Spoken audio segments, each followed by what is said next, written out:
semua, saya Ustazah Auni Ilhami.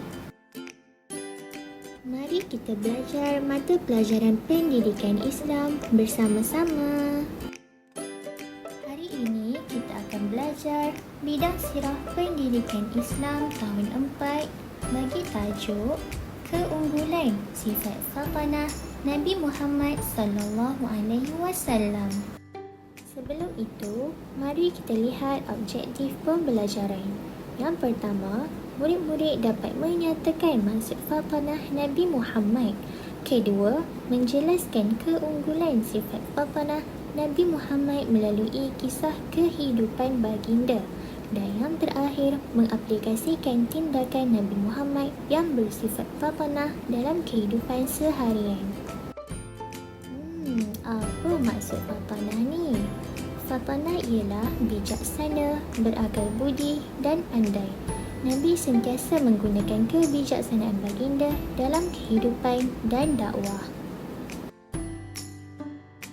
Mari kita lihat dan fahami kisah keunggulan sifat fatanah Nabi Muhammad SAW.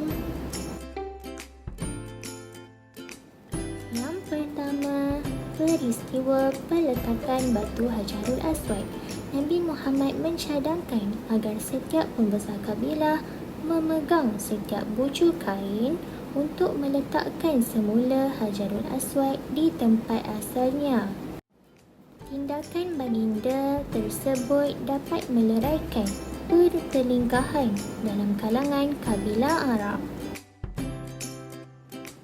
Kedua, strategi berhijrah Nabi Muhammad SAW. Nabi tidak menggunakan jalan biasa yang digunakan oleh masyarakat Arab untuk berhijrah ke Madinah.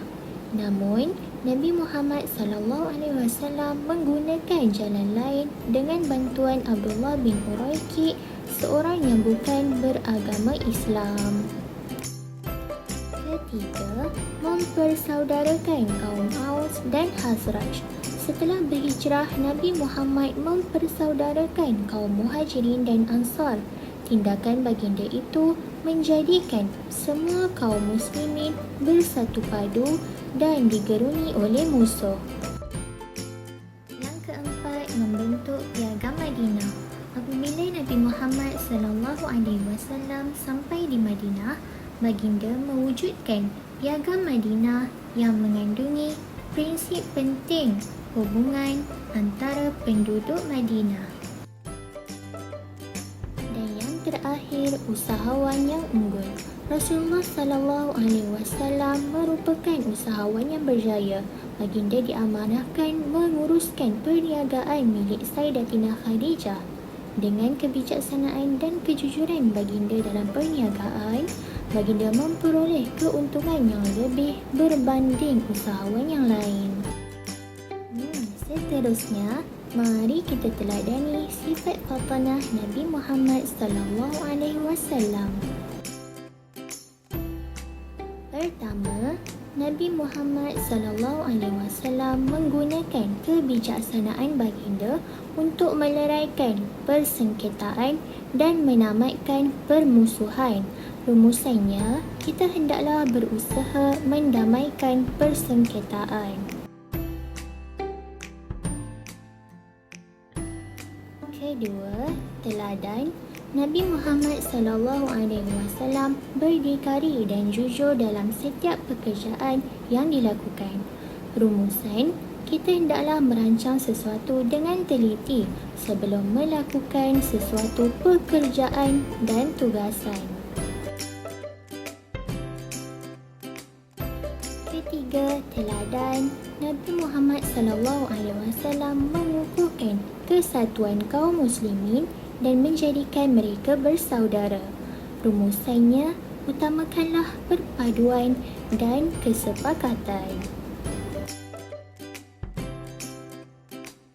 Keempat, teladan.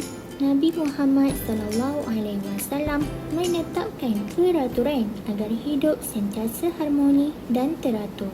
Rumusan, kita hendaklah merangka peraturan dan berusaha untuk mematuhinya.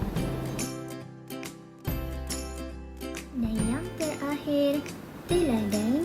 Kebijaksanaan Nabi Muhammad SAW mengamalkan nilai-nilai murni dalam setiap urusan merupakan rahsia kejayaan baginda sebagai usahawan. Rumusannya, berusahalah gigih dan tekun untuk berjaya. Jadi, kesimpulannya, teladanilah kecerdikan dan kebijaksanaan Nabi Muhammad SAW untuk tujuan kebaikan dan juga sebagai bukti rasa cinta ke atas baginda sallallahu alaihi wasallam. Murid-murid dah faham kan? Jom kita buat latihan uji minda. Link aktiviti terletak di bahagian description video dan juga halaman aktiviti di Google Site. Selamat maju jaya!